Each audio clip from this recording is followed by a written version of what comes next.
In this short excerpt from my vendor lesson, you'll learn to enter a bill into QuickBooks. You'll also learn a special trick for entering dates. Before we get started, I want to let you know that it's not necessary that you use the Enter Bills feature in QuickBooks in order to pay your bills. You can actually use the Write Checks feature to pay your vendors. The reason for entering bills is that it can be helpful in managing your cash flow, posting your expenses to the correct period, and maintaining proper accounting reports.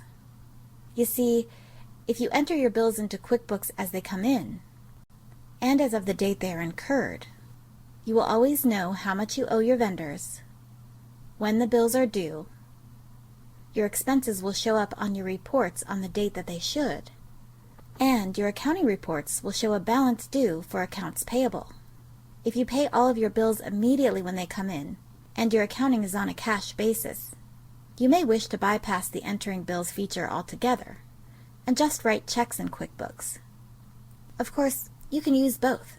You will learn to write checks in our banking lesson, and more about how using the Enter Bills feature affects your reports in our Reports lesson. For this example, we are going to enter a bill from Better Bookkeeping. Because their name was highlighted on the vendor list when we opened Enter Bills, their name is already filled in as the vendor. To accept this and highlight the date field, press Tab. When entering the date here, it's important to enter the date from the vendor's bill so that the terms and due date will calculate properly.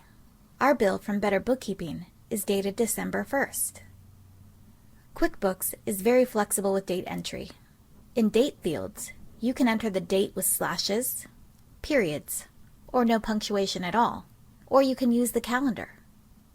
If you're entering a transaction occurring in the current year, you don't even have to enter the year. Let's try it out.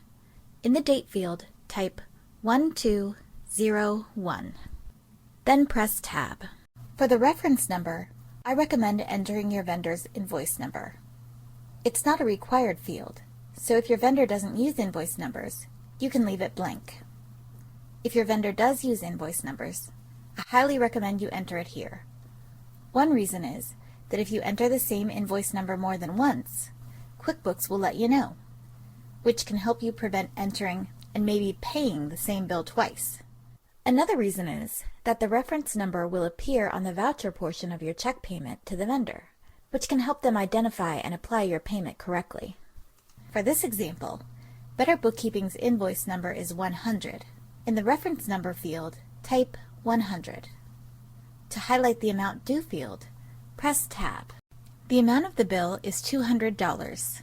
Type 200, then press Tab. Notice the terms have filled in automatically based upon the information we entered when we set up this vendor, which has automatically calculated our bill's due date.